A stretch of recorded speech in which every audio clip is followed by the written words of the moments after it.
అశేష భక్తజన సందోహం నడుమ ములుగు జిల్లా మేడారంలో సమ్మక్క సారలమ్మల మహాజాతర బుధవారం అత్యంత వైభవంగా ప్రారంభమైంది. జాతర తొలి రోజు ఆచారాల ప్రకారం కన్నెపల్లి నుంచి సారలమ్మ దేవత గద్దెపైకి రాకతో మహాజాతర అంకురార్పణ జరిగింది.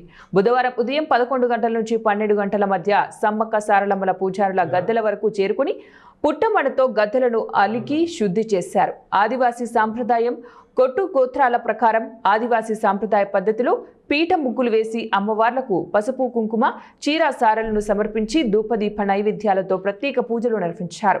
సారలమ్మల రాక సాయంత్రం 5 నుంచి 6 గంటల సమయంలో కన్నెపల్లి నుంచి హనుమంతుని రక్షా కవచంలో సారలమ్మ దేవత బయలుదేరి రాత్రి 9 నుంచి 10 గంటల వరకు మధ్య మేడారం గద్దెలకు చేరుకున్నారు.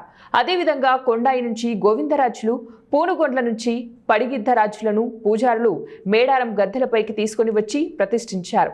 మాఘశుద్ధ పౌర్ణమి వెన్నెలలో సమ్మక్క అమ్మవార్లకు పడిగిద్దరాజులకు ఆదివాసీ సాంప్రదాయాల ప్రకారం కళ్యాణ మహోత్సవాన్ని నిర్వహించనున్నారు.